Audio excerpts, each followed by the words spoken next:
Good evening, everybody, and welcome to Sister Lida Asks. Now, we're joined this evening by my good friend of many years, I'd say almost 10, Travis. We've got Travis. Hi, Travis. Hi. Thank you for joining us this Friday evening. Oh, thank you for having me. Mm-hmm. It's nice to be had by strangers and friends. With consent. Exactly. Yes. So, y'all, the reason we're here this evening is to have a conversation with Travis about energy work, light work, and Reiki. What is it? How does it work? And why should I do it?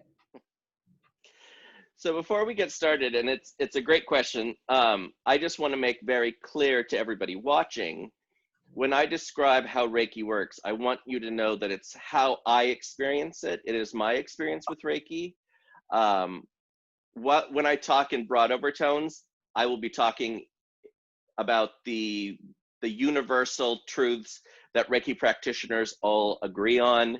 But some of the finer points, if it doesn't resonate with you, that doesn't mean I'm right and you're wrong. It's just my experience.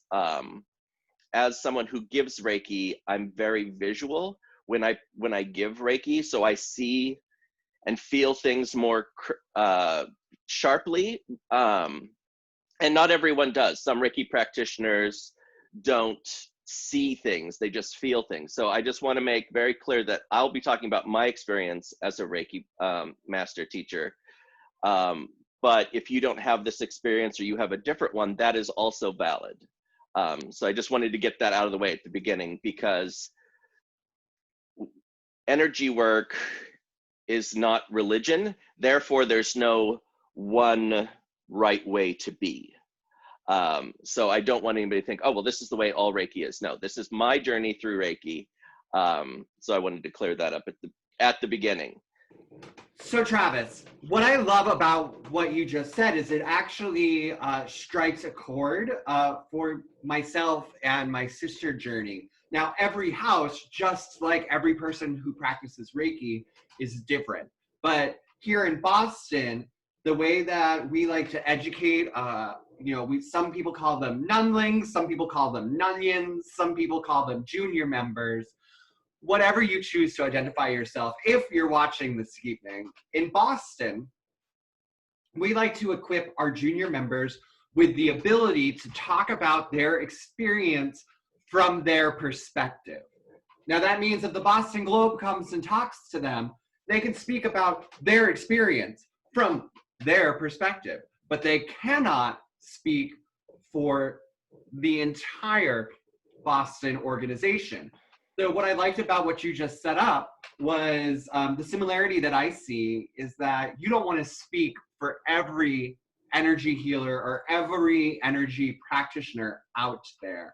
And I also liked that you talked about how people can sense or feel or see. And I know for my sister journey, I have a thing that I like to call nonsense.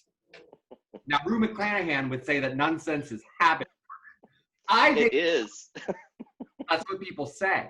Uh, I like to think that my nonsense is like ESPN. I'll be out in face or not in face, and I'll hear something, and my head will go, and I'll be like, is that a domestic dispute?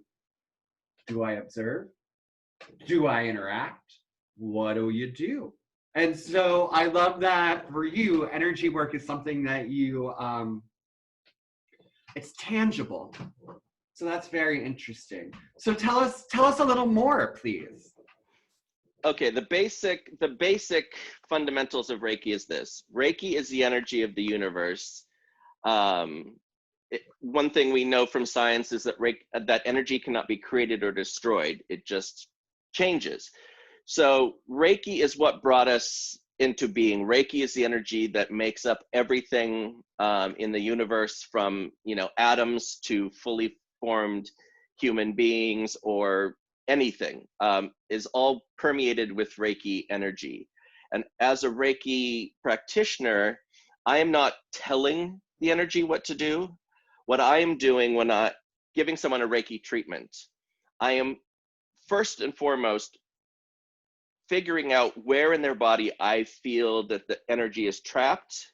So for me, that may feel like my hands may start to tingle, because we put our hands over top of somebody's body to scan.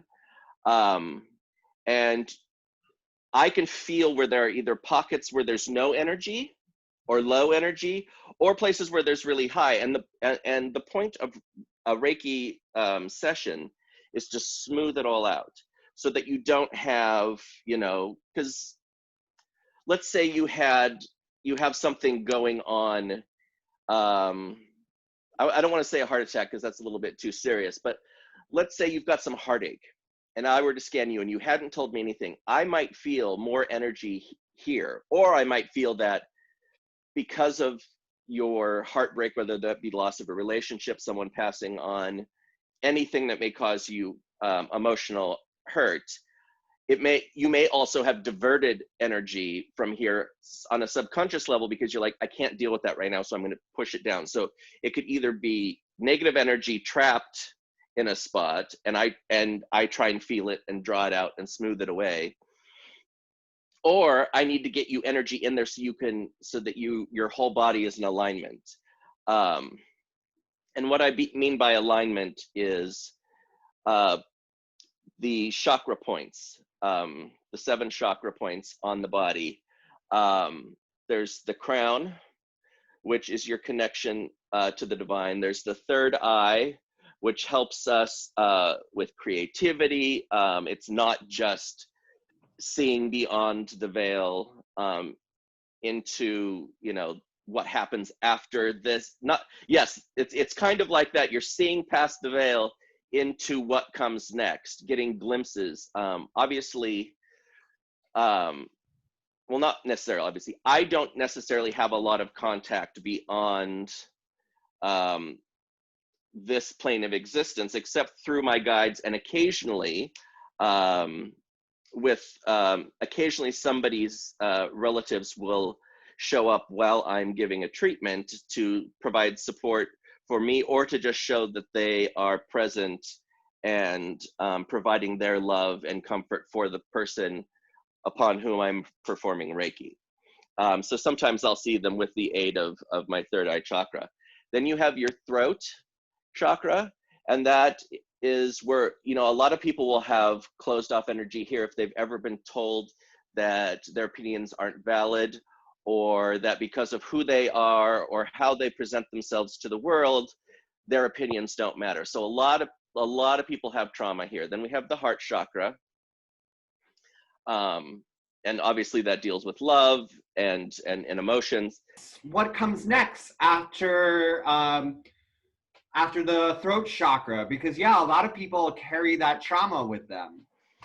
Yeah, a lot of us have been told in our life that we're not good enough how we are, and that can cause major blockages. So this is one of the most common places that I've come across in my healing work, where people have things that they need to work on. After that comes the heart chakra, which is, traditionally it's focused on the internal,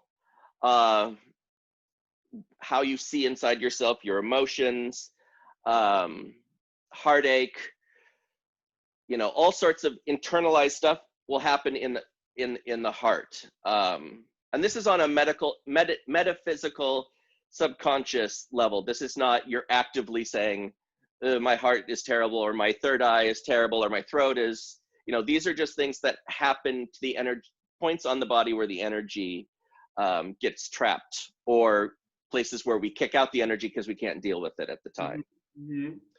So after the heart comes the solar plexus, that's above your navel, and that is focused on mental body, your mental energy, your beliefs, your decisions. That all happens there. And so any experiences, positive or negative, that you may have can affect the solar plexus area. Beneath that, right above your like pubic hair is where I would say is your spleen. I'm trying to remember the other term that we use for it. We'll just go spleen. It's your orange area. This is where your emotional body is held. There's also a lot of sexual energy is in this area.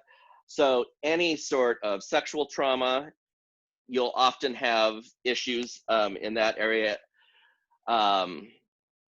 Or any emotions that you have tied up, any conflictions, that will all feed in there. For instance, I'm going to share my recent experience at Reiki. I went to my teacher and got and had a 2-hour session with her where she gave me Reiki for 2 hours. And I will have to tell you, I felt very intense afterwards. But what she kept saying to me is, your spleen and your liver are upset right now. Check your anger, because those are two organs where anger is housed. And what I needed to do in that moment was say, okay, I need to figure out a way of getting the anger that I have inside me, most of it from what's going on in the world right now. Just instead of stuffing it, I need to have a focused moment to release that anger, but with intention in a non-harming way. Because as an energy worker, you never want to send out negative emotion into the universe. What we send out, we get back. So, a lot of people think, oh, well, why don't you pray for, the people in power who are bad? Why don't you send Reiki to harm them? No, because it's going to come back. Aside from being unethical to try and harm somebody with, for me, it is unethical to try and cause harm with energy work, because energy work, as far as I'm concerned, is a gift and a blessing to enrich. I find you, Nancy, from doing harm to yourself and harm to others. Exactly. Nancy. Yes, exactly. Yes. Nancy. Now, what I want to say, because this is really interesting, I find this very interesting, but there are some parallels. So Travis brought up earlier sort of the conservation of energy. Is it a theory or is it fact? Conservation of thermodynamics? I think it's a fact. Yes, it's a scientific law. Yes, okay, it's that a law. Energy cannot be created or destroyed. Yes, you're right. Is that Newtonian, or is that the guy with the hair from the 30s? Einstein? Yeah. I don't know. Maybe it's a little bit of both. So anyway, y'all. Science was never my forte. I just know that it is a law of nature that energy can never be created or destroyed. So some of the things we've talked about since March together is that the things that we do have repercussions. Let's start small scale. We know that if we do something that is harmful to ourselves or harmful to others, that has a repercussion. When you vote, that has a repercussion. Or if you choose not to vote, that also has a repercussion, as we saw in 2016 when half of the country chose not to vote. We'll get to that. Yeah, we'll get fired up. But more importantly, y'all, when you're angry or you're sad or you're confused or even when you're happy, all of that has repercussions. And I think it's very easy to say, oh, this is charlatan hogwash. This is snake oil, right? My spleen doesn't know I'm mad. Let me tell you, your body knows every mood that you have. And at least it's my experience that it'll store. As you all know, because we've talked about this openly, I'm a survivor of sexual assault. And still to this day, when I get touched in certain parts of my body, I have a reaction that I can't control because there's a memory there. So, Travis is spot on with what he was talking about with his teacher, because we store things in our bodies. It's our body's way of surviving. I think it's innate from the ice ages on forward. You just take trauma and you stow it away, and then 20 years later you wonder why you're having an appendectomy. Appendicitis, yeah. Yeah, I was like, what's the word? So after the pelvic area, which may be different from the sacral chakra, what comes next? No, that is the sacral chakra. Thank you I couldn't for the life of me remember that one. So then the final major chakra. Now there are thousands of chakras all over your body. I'm just going through the 7 major ones. Then there's the root chakra. That's at the base, basically where your taint is. That is what grounds you. It is what ties the physical and the ethereal together. That's your grounding in the universe. So I picture it this way. The crown, I picture it as a very light ethereal string, like a spider web that connects me to the heavens. Mm-hmm. Even though they're not technically above, they're all around us. But, for my own visual, I picture that there's light that connects my crown to the heaven, and my feet are like roots growing into the earth, connected through my root chakra. So that's how I vision it. And the other ones are just on a strand, much like your necklace that has the different colors. Each chakra has a different color that it responds to. Each one has different crystals. If you're someone who works with crystals that give off energy that helps in different areas. And speaking of, going back to what you said, that, for anyone who thinks this sounds like hogwash, it could be. My experience with this could be completely made up inside my own head. It's entirely possible. One of the things that sets energy work apart from religion, although there are many people of traditional faith, Christian, Muslim, Jewish, Buddhist, Hindu, etc., who practice Reiki or some form of energy work. It's not to say that it's disassociated with, there's no necessarily right or wrong, because you have to set your intentions. And what that means is, before I get started in a Reiki session, I communicate with my guides and I meditate for about, a half hour or so before I meet with somebody, so that the room I'm working in is a sacred place. Now, I have my steps that I go through to center myself, so that I'm treating the room and the person that I'm going to perform Reiki on with a level of respect. It doesn't mean that if I didn't follow these, I couldn't give Reiki to someone. You can give Reiki to someone anytime, anywhere. You can do something as simple as, set your intention. I'm making dinner for someone. I want this to be the best dinner, full of nutrition and joy and flavor and love, so that the person who eats it gets that benefit. And that's my intention as I'm in the moment cooking. I don't have to go through all my steps to Reiki the food, but by taking that time to set up my room with positive energy and with calm and with peace and with a sense of openness, it helps me be better at what I do, and hopefully puts the person to whom I'm performing Reiki in a calm, safe space. And like I said at the beginning, my experiences are mine only, and so is the person on the table. So when I put someone on the Reiki table, which is a massage table. So if you've had a massage, you know what kind of table I'm talking about. They lay down, they close their eyes, they're comfortable, fully clothed. Reiki is not like massage. You don't have to touch. So they're at peace, I'm at peace. What they are experiencing is going to be completely separate from what I experience. I may get things that make sense to them. I may, see things, I may experience things that I'm getting messages from a loved one of theirs, or I could be getting messages from the universe that says, hey, there's a problem in this area.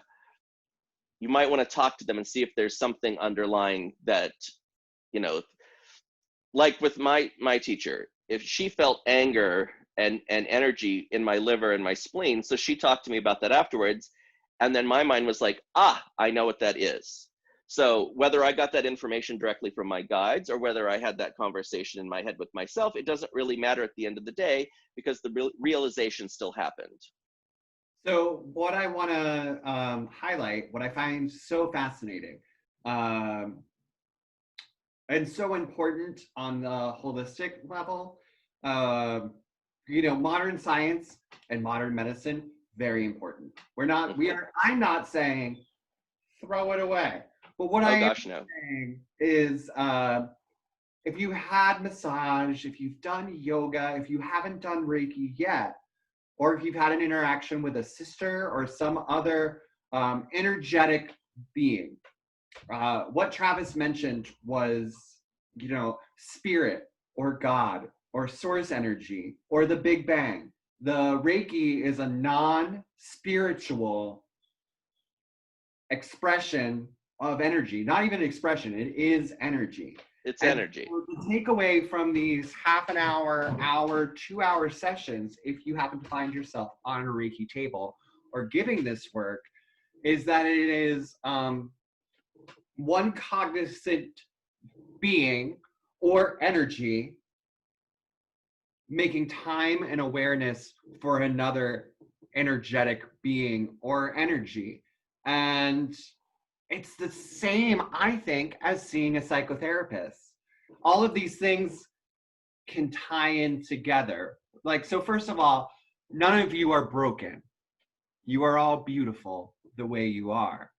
That doesn't mean that I don't need help, or Travis doesn't need help, or you don't need help, but there are so many options on the table.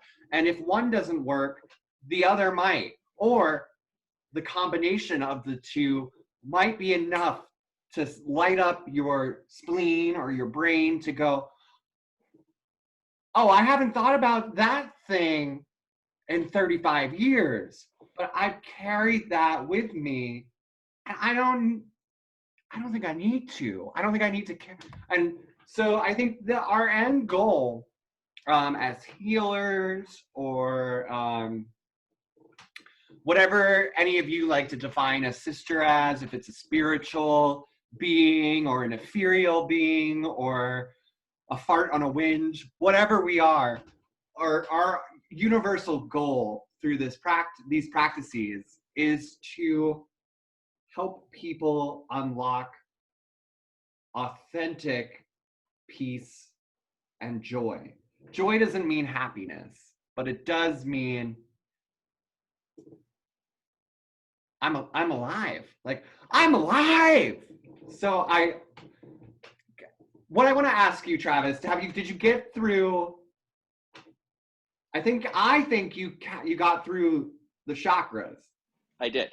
Great. So what I want to ask you is, why? Why Reiki? Why did you choose to do this at this point in your life? What was the wind? What was the rudder change? Did you get hit by an orca whale off Spain? By the way, folks, that's happening right now. There's a pod of orca whales that is attacking 40 to 100 foot vessels for sport. People don't know why. They're like, we don't know what's happening, but they're ramming. Any boat that comes across, they're ramming it. So orcas are one of the most intelligent dolphins in the ocean. They are not whales. No, they are not killer whales. They are whale killers. The people who translated it from the native language where orca comes from made it sound killer whales. They're not whales. They're dolphins. Very big dolphins that are super smart and can hunt in packs and know how to capsize things. So yeah, the whole world. Travis, they go after the rudder. The boats are just spinning out in the ocean. They're like, help, we got hit by an orca. Help. Yeah, I look at the world around us right now. We've got fires blazing. San Francisco is orange by daylight because of the cloud. My hometown of Portland, Oregon, is also has terrible visibility because it's so close. If we don't wake up and realize what we're doing to the planet's going to take care of the problem without us. And we might be part of the problem that gets whooshed off the planet if we keep messing around and don't take care of our surroundings. I mean, it's like being in your own house and you clog up a drain and let the faucet run in one room and light a fire in the garbage can in another room, and then you go downstairs and put termites in your flooring, and then you wonder why the house is falling down around you. We've been very poor stewards of this planet. Is that why my house is falling apart? Yeah. I wouldn't just turn on taps and let them run. Yeah, exactly. So, yeah, the world is a very scary place for a lot of people right now. It's also a time of growth. We can take these opportunities, see these problems in the world, and we can do something about them, or we can decide that we don't want to deal with them, and through the power of magical thinking, which is not something I subscribe to. He's talking about Betsy DeVos, y'all. But through that, they'll be like, oh, it'll just magically disappear. No, that's not how the world works. We have to set intention behind it. And so intention is where you say, now this can be either in Reiki or this can be in life. You set your intention to do what? For sisters, in the Boston house, full disclosure, in my non-Reiki practitioner life, I'm also a member of the Boston Sisters of Perpetual Indulgence. What? I know, you might recognize me this way. Yes, So yes, the infamous Sister Sandra music. She's sunk. No. Yeah, I've sunk many ships by myself. I didn't need all the other orcas to come with me. And I'm not calling you a whale because really, I'm a dolphin. I'm just a chubby dolphin with a vindictive personality. Check your spleen. Check your spleen. No, but so setting your intention, the sisters, we take a vow that we are going to promote universal joy and to expiate or get rid of stigmatic guilt. So that's an intention. We take those vows in our journey and we set an intention that when we are manifested as sisters, and for most of us also when we don't have the makeup on, we're not in our sister personas, that vow carries through, is that we want to make the world better and we want everyone to know that they should be able to live their authentic life in any way they see fit without guilt or judgment, as long as they're not causing harm. And to harm someone else is you have to set an intention. I want to cause pain or discomfort or unhappiness to someone else. That's harm. That's different than pain. Pain, you can accidentally hurt someone and cause them pain, or you can intentionally cause them pain because they might like that. That's consensual pain, and that's different. But setting your intention, what is your intention to be? Do you want to be a better person? That can be an intention. Do you want to help everyone you come across? That's an intention. Do you want to live by example? Do you want to be an example for people without, because some people don't feel comfortable going up to others and saying, hey, you should do, I've seen you do this, that seems harmful. Let's talk about it. You may not feel comfortable going up to someone, or you may not know them. You can set the intention that as I journey through life, I want the intention to be, I'm going to live as true and caring an example so that people around me know that I'm a safe place for them. And then hopefully by example, other people go, wow, you seem calm all the time, or you seem good or centered in yourself. How do I do that? And that's also a wonderful way. I mean, all of these things are things that I've set in my intention for myself, to be the best me that I can be and to look for the good in others. Those are intentions I set forth for myself. Some people call that you could be your morning devotion if you're a Christian. You could have, some people get up in the morning, they read scripture, they have, whatever they're reading, their morning studies, and go, oh, this is something I should focus on today. You're setting an intention there. So it doesn't have to be, if you're more comfortable in religious tradition, you can do the same thing that I'm doing. You're just doing it in a different way. You call it prayer, because you're praying for certain things to happen. I'm working with energy because I feel energy. I've felt that since I was a small child. I've always been sensitive to energy. Why it took me 43 years to become a Reiki master is simply I wasn't ready until now. My mother is a Reiki master teacher, like I am, and I decided to surprise her by taking a Reiki 1 class, because she had attuned me. Attunements are when one Reiki master puts into you aligns you with Reiki so that you can access it to work on yourself. That's Reiki level 1. Depending on which Reiki you take. I'm speaking specifically right now of Usui Reiki, which is the most common and most practiced in the world at the moment. There's also other types of Reiki, like Holy Fire Reiki, for instance. That's just a different way of doing the same work.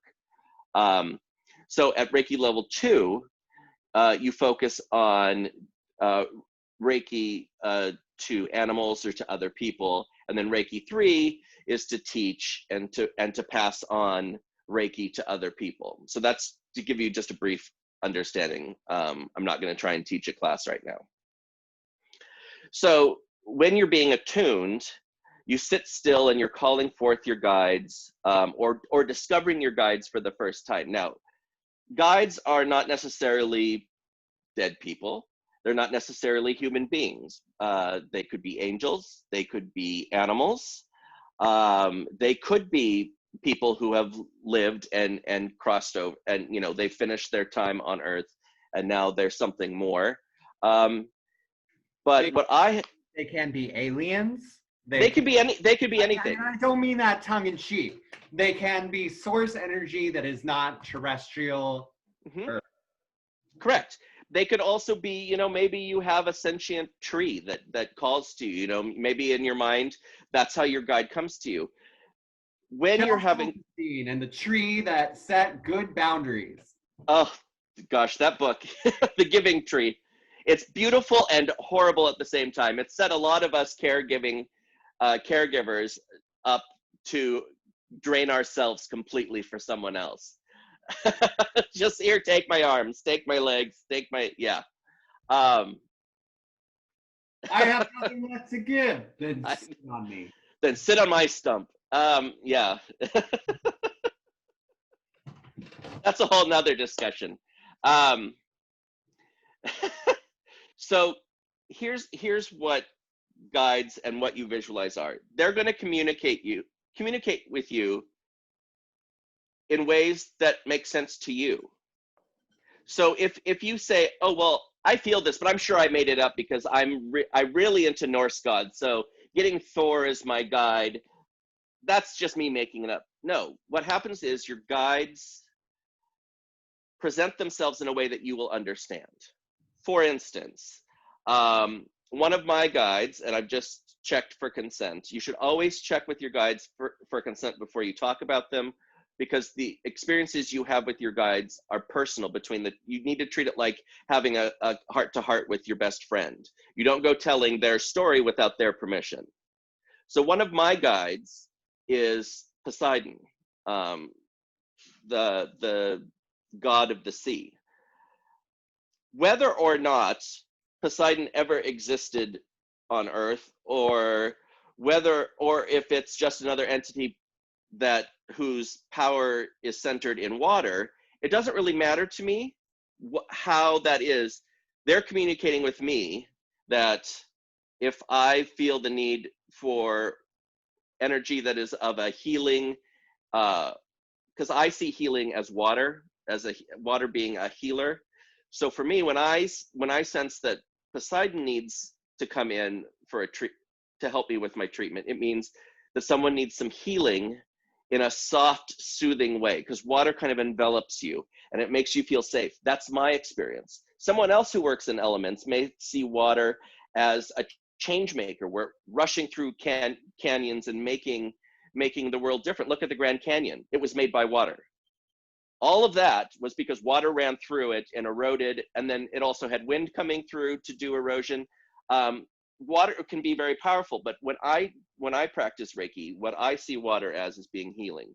And so for me, when I sense that Poseidon is present when I'm doing Reiki treatment, it means there's something that needs healing, and I need to guide my intentions in that direction. So when you see guides, a lot of people, especially people in Christian tradition, will see Jesus or Gabriel or the Virgin Mary. They'll see things that they're familiar with. If they haven't studied Greek mythology, if they haven't studied Norse mythology or Greek tradition, they won't necessarily have the same points of reference that I have, but they could easily be talking to the same guide that I'm talking to. They just are seeing it through the filter of their life. Because during this plane of existence that we're on right now, that we call life, we experience. Pardon? And that's a mighty long time, this thing. I know. Sorry, I was gonna start. You got my brain into a Prince place. Okay. Anyway, continue. No, so our experience of life is linear from birth to death. That's how we experience on this planet our journey. It's from point A to point B. I don't know that necessarily is how time works. I see time beyond this experience as being I think of it as this way. There's a spider web in the center where everything started, whether that be the Big Bang, the creation of the world by a divine entity, however that needs to be defined for you. I'm agnostic in a very classical sense. I know that there's stuff I don't understand, but I don't need to know the particulars in order to work with it. So for spirit, I don't necessarily need to know how everything works. I know that it works, and I know how to guide the energy, but from what is the divine source, I don't know. If I ever find out, great. But if I don't, it doesn't matter to me personally. Well, if I could take a moment, your Grand Canyon illusion or metaphor, I think it works the same for spirit or energy. Energy wants to flow. Mm-hmm. And we get into issue when we stop the flow of energy. And so that's where folks like you come in. Exactly. Think of yourself as a river running from your crown to your root. So it's going straight down the middle of your body, from above you and past you, below. So there's this straight line through the 7 major chakras where energy should be flowing. And then there's little tributaries that go out your arms, go down your legs, go around and inside your body. But you can have a blockage on any point, or you can say, oh, this is too painful for me to deal with. I'm going to divert that flow around this problem. And you're not doing this consciously. This is something that, trauma causes certain things, and your reactions to them, if you're not at a place to deal with it, your mind says, okay, let's divert energy around this. We can't handle this right now. My goal as a Reiki practitioner and energy worker is to put everything back in alignment so that the energy can flow free and clear, and so that you can be getting the most out of the energy. So it's not just blocking in parts. You want it to move slowly, because you'll notice after a really intense session like I had the other week, that you're just buzzing. Like, I felt like my whole skin, it was like having too much caffeine and you're just kind of like this. And it wasn't because anything bad happened. It was just everything was cleaned up. Because while you can Reiki yourself, and I do this every night, I before I go to sleep, I talk to my guides, I center myself, I perform Reiki on myself. I also have a Reiki grid where I have crystals pointed so it resonates with the Reiki grid that was put on the North Pole. It's called the Universal Reiki Grid, and everyone can access that. And Reiki practitioners oftentimes will have an image of that grid so that we can send energy out to the world to bless the world writ large. So, Travis, have you ever had a moment doing energy work where you were overwhelmed? And what did you do about that, if you were? So fortunately for me in my energy work, since I've been trained in Reiki, I have not had an overwhelming experience. The reason for that being, the energy does not come from me, nor does it stay within me. The energy comes through me, and I guide it to the places where I feel it needs to be. I set my intention to heal for the highest and best, better than they could ever imagine for themselves.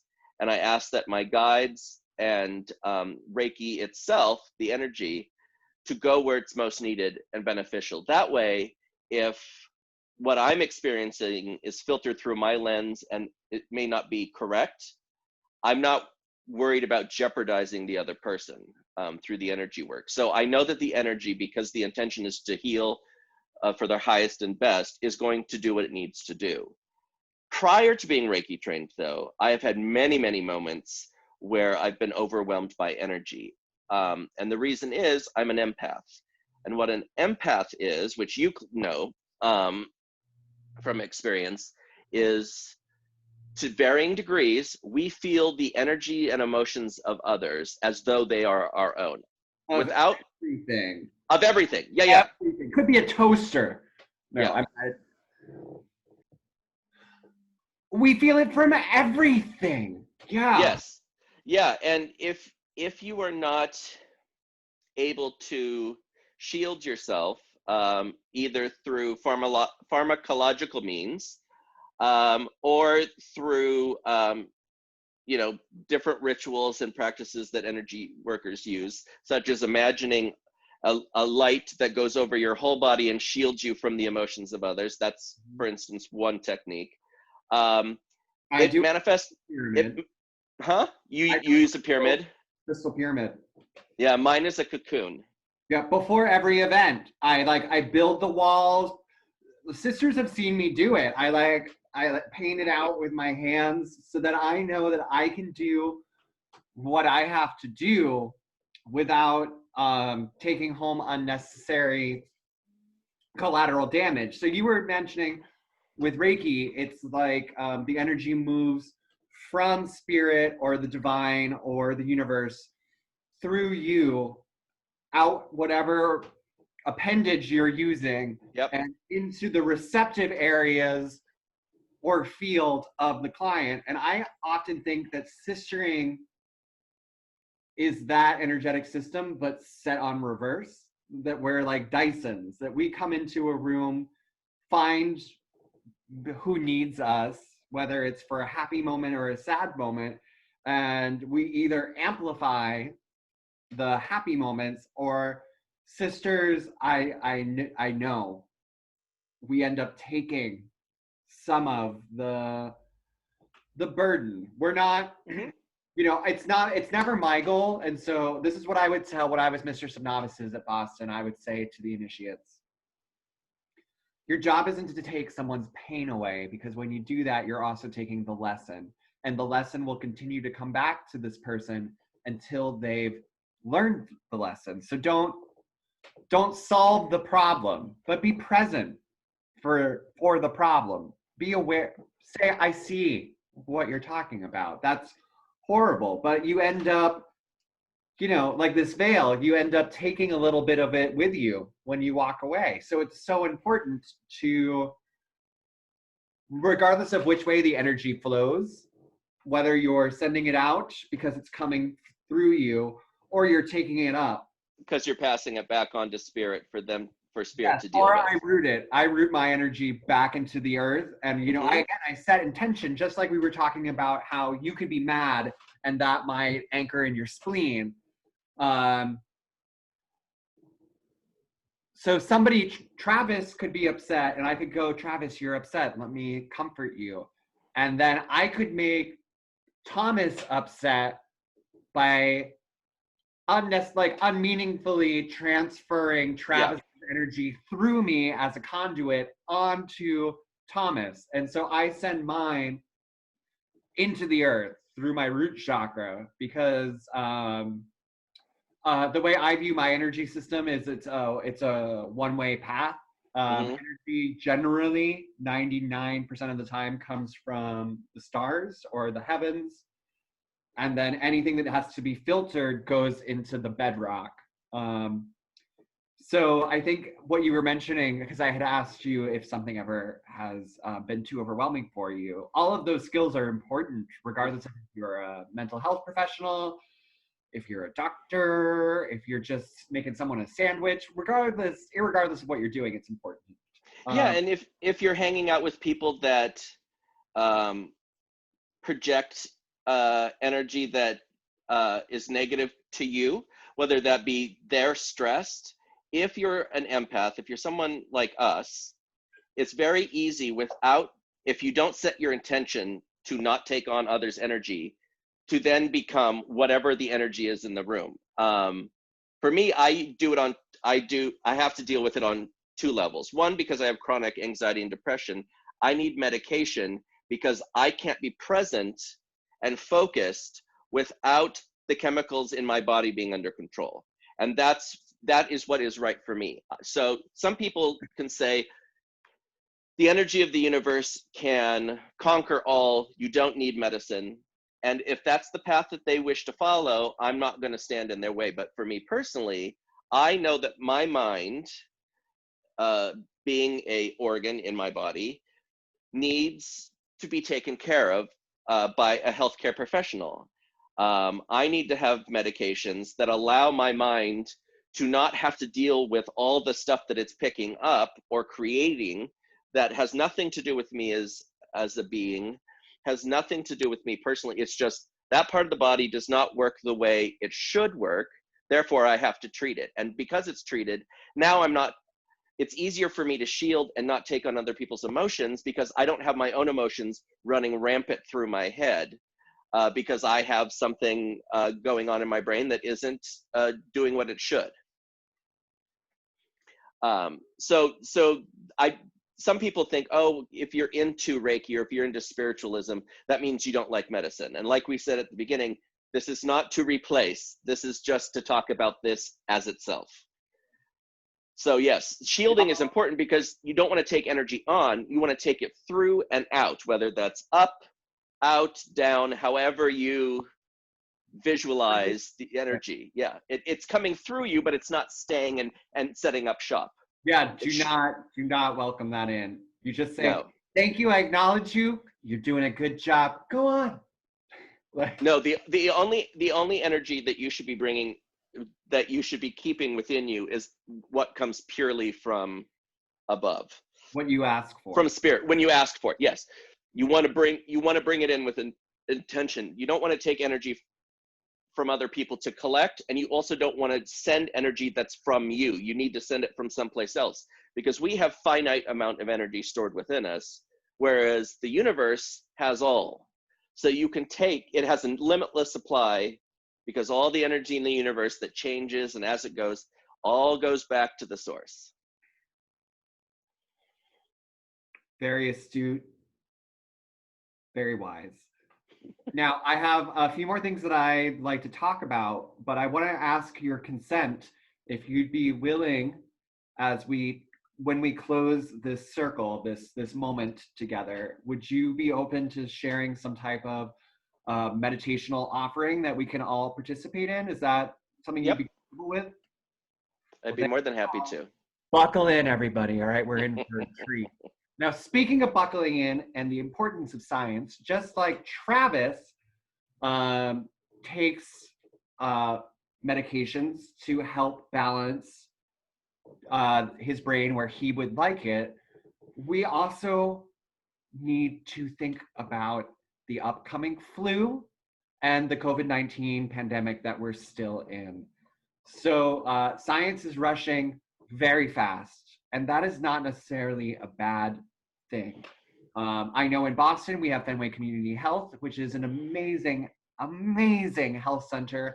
It's part of 5 national health centers that have been awarded HIV grant studying abilities, because back in their founding, they were studying hepatitis, and they had so much hepatitis studies that they were able to go, oh, wait a second, hold on, all of this blood also could be an HIV study. So trust your local health centers is number one. Number one, please trust your health providers.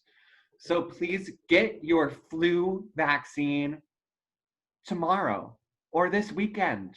You know, you can do it on your timeline, but please get vaccinated for the flu. And when a COVID-19 vaccine comes out, take it.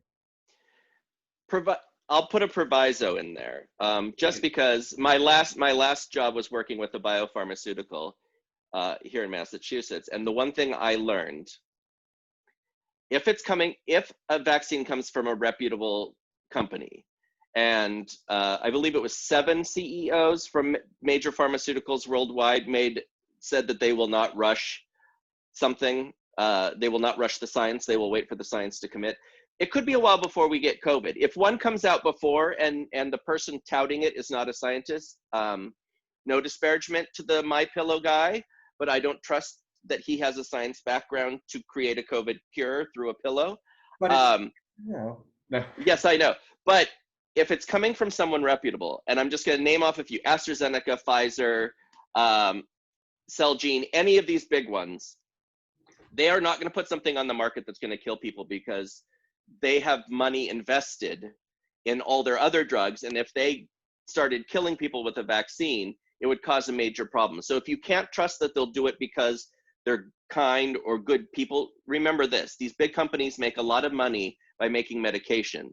And if they were to create a slapdash medication that had adverse effects, and by that it can be anywhere from dizziness, nosebleeds to death, they're not going to put it out there because they've got a lot riding on it. So when these big companies say we've got a vaccine, you should be able to trust that. And if you're in a position where you can wait, then you need to make that decision for yourself. But remember, just like wearing a mask, you're not doing it for yourself. You're doing it for everyone around you. Because with COVID going on, get a flu shot. I normally don't get flu shots because I've never thought, you know, it matters. But this year, I have a 16-month-old in my life, and I have people in my life that are over 60. Their immune systems are very different than mine as a 42-year-old man of robust build. So I'm going to get a flu shot, and I will ride her down Niagara Falls. No. That means I like ice cream and pie. You need to trust the science. You have got to trust the science. The people that do this work do this because they want to help people. They do it because they want to make a difference. They want to solve crises that are in the world. All right. So trust in vaccines. I think that's really important what you brought up about vaccines. Please not only trust your doctors, but trust the Gileads, the Formas, the Biogens. These are the folks, you know, do a little bit of research, but then you're ready, okay? We need to get there together if we want this to end. Exactly. Yes. So let me fix my third eye attunement brooch. So first of all, what I want to ask you, it's our last question, y'all, and then we're going to do a guided meditation. So, you know, get yourself your bio break if you need to right now, and then we'll be here when you come back. Travis, could you please tell us and me if there's any misconceptions behind an energy worker or a Reiki healer. What's a common misconception? If you have an opinion that Reiki masters are shooting lightning from their fingertips, a la Emperor Palpatine in Star Wars, that's not how it works. Yeah. Sorry. Yeah, I mean, well, there are some beaming techniques where you cup your hands like this to guide the energy, but that's more of a visual tool for the Reiki practitioner so that their focus is set up for them. But we don't actually shoot anything from the lightning tips. And Reiki treatments, receiving one is not necessarily this big enlightening moment. For some people it is. I know for me, when I am receiving Reiki, I go down. And what that means is my consciousness drops down as though it's going into the basement of my body, metaphorically. And so a lot of stuff, I just let whatever comes into my brain comes into my brain. I don't try and analyze it. It's almost like being self-hypnotized, in that I don't pay attention to what's going on externally. I'm just very much centered in myself. That's how I experience Reiki. I have talked to people who, when I've given them a treatment, have told me, "Oh, I saw my grandmother," or I thought of this pet that I've always had. I've thought, whatever comes into their mind, they can have very vivid experiences. My mother, for instance, has very vivid experiences when she receives Reiki. I have those experiences when I give Reiki, but not when I have it. So don't come in, if you're going to get a Reiki treatment, don't come in with a set of expectations. Come in with an open mind to just be present. And that's something that I think everyone should live their life anyway. Be present in the moment now, because tomorrow may never come, and yesterday already happened. So you can dwell on the past to get lessons, to learn things about going forward, but be present in today. Be present in everything you do, because we never know when our time is up. So let's stop worrying. It doesn't mean don't plan for the future. It means don't spend your conscious thoughts only focusing on what's coming up. Focus on what's happening right now, this very second, and be present for it, because you'll be surprised, and hopefully positively surprised, the things that you can have aha moments about daily. You don't have to wait for an epiphany to come. If you're present and your mind is open to accepting learning and education, you will find that. Another thing I wanted to point out is what you focus your mind on. Now, this is true metaphysically or not. Whatever you focus your mind on, that's what you're going to attract to yourself. So if I'm focusing on, let's use politics because that's big right now. If you are not a supporter of this president, if you say, I don't want him to get reelected, the universe doesn't hear the not. Universe doesn't hear that. It just hears he gets reelected. So that's what you're focusing your energy on. Instead, say, I want, if this is your belief, I want Joe Biden to become president. That's a positive intention, and you're focusing on that reality of him happening. So don't say, oh, I don't want to get fired. Think, I want to get promoted. I want to be my best self. Don't think, oh, I don't want to mess up, because all you're going to be thinking is mess up, mess up, mess up. And the universe is just going to hear mess up, mess up, mess up. So that's what you're going to bring in. So always try and find a positive, beneficial way to think about things, because it's better for your mental health, because you're thinking positively. It's not to say that you can't have upset and negative emotions. It's just look for what's the benefit, what's the lesson, what's the growth opportunity, and focus on that, because that's what you want coming in. You want education, you want growth, you want to be a better person yourself. So set your intentions to those things, and don't think, oh, I don't want this happening. Never think that. Don't think I don't, because I don't means I don't is not what the universe hears, and it's not what your mind hears. It only hears what comes after it. So just say, I do want. because that's what you'll be focusing on. That's what your intentions will be sent to, and that's what the universe will send your way.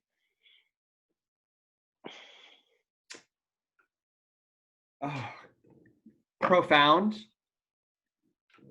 For me, important and necessary. So thank you for sharing that misconception, and also sort of a dissertation on mindfulness. It's always been mindfulness. Not, I don't have a problem with anybody. It's not a sharks and the jets type of situation. But when they started talking about the secret, I was like, it's not a secret. It's just common sense. That's honestly what I just told you is the distillation of the secret. It's not some swanky way of, do I want what? Do you want to know a secret? Yes, it's strong enough for a man, but pH balance for a woman. It's so tasty too. I'm sorry, I digress. Go ahead with where you were. No, I'm done. Well, okay, speaking of being done, if people want to find out more about you and your energetic journey and perhaps be inspired to go on their own, how can they find out more about what you're doing and interact with you? Well, I have a blog that I have just started on Facebook. You can find me at Auntie Travis R. I had to put the R in because Auntie Travis was already taken. But that's where I am posting thoughts and my experiences on this journey called life, through metaphysical studies and just through learning the difficult lessons that life throws at you. Mm-hmm. I do love thoughts. It's a double entendre for those that are in the know. Travis, I'd like to take a moment again to thank you for being so generous with your evening. And I want to ask you if you would be interested and willing to perhaps lead us in a group meditation. I would be more than happy to. Fabulous. All right, y'all. So this is your trigger warning right now, and your consent negotiation contract. If you'd like to take part in this group meditation, continue to stay with us.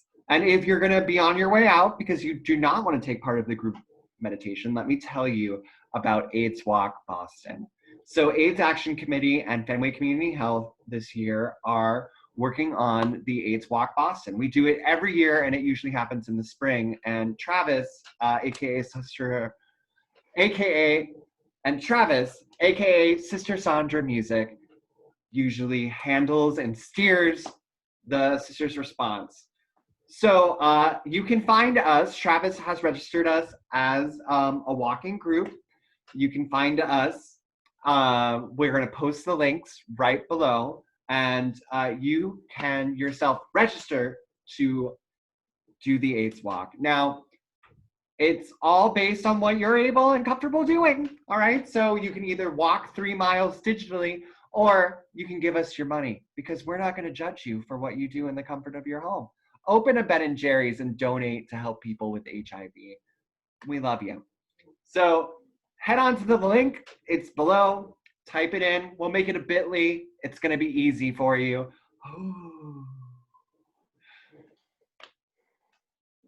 And we're going to start the meditation in 5, 4, 3, 2, 1. I had to make sure I didn't do the middle finger. All right. So I'm going to walk you through a guided meditation about shielding. And this is helpful to keep negative energy out and to keep good energy within. So I want everyone to close their eyes.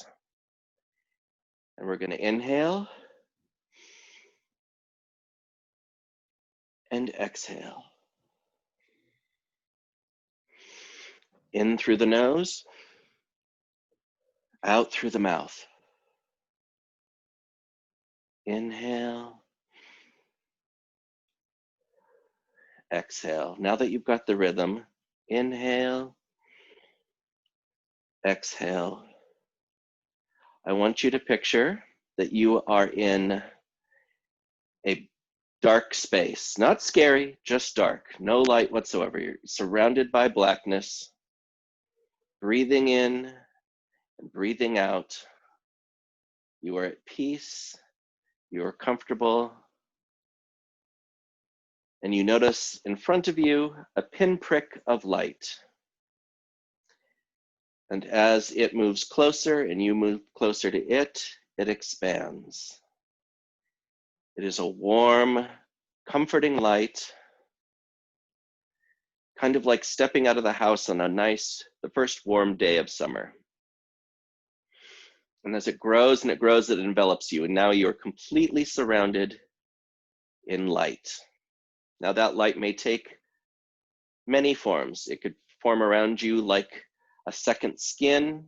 It could hover around your body like a nice barrier column of light. It could form itself into a triangle. It could form itself into a bubble. None of these are wrong. This is your experience with the light. It will give you what you need and what you ask for. This light is from the divine. That's where its source is, and it will be with you whenever you call upon it. The part that is facing towards you will give you comfort and support. It will feel like the hug of someone you love, reassuring you, or it'll feel like a cocoon enveloping you in its comfort. Just feel that comfort and accept it. That is what it's giving to you. On the outside, what it's going to do is shield you from the emotions of others. They will come through, you will recognize them as positive or negative, but they will not stick to you. They will slide off your barrier.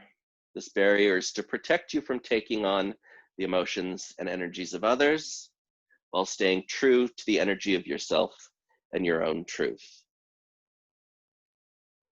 This is a meditation that you can do for yourself at any time before stressful meetings, before going out into the world, before going to the grocery store, before watching the news, before anything that you feel trepidation about or anxiety. Just remember, take 5-10 minutes to yourself to slow your breathing, to make it steady, and to envision your shield.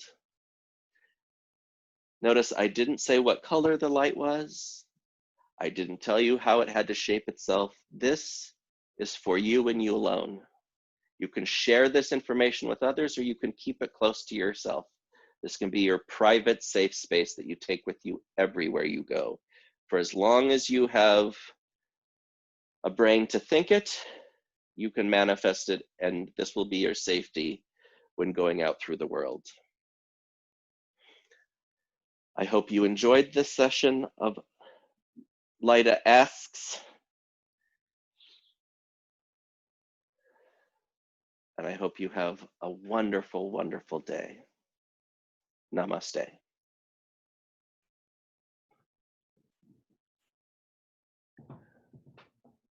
No, she's really gonna stay.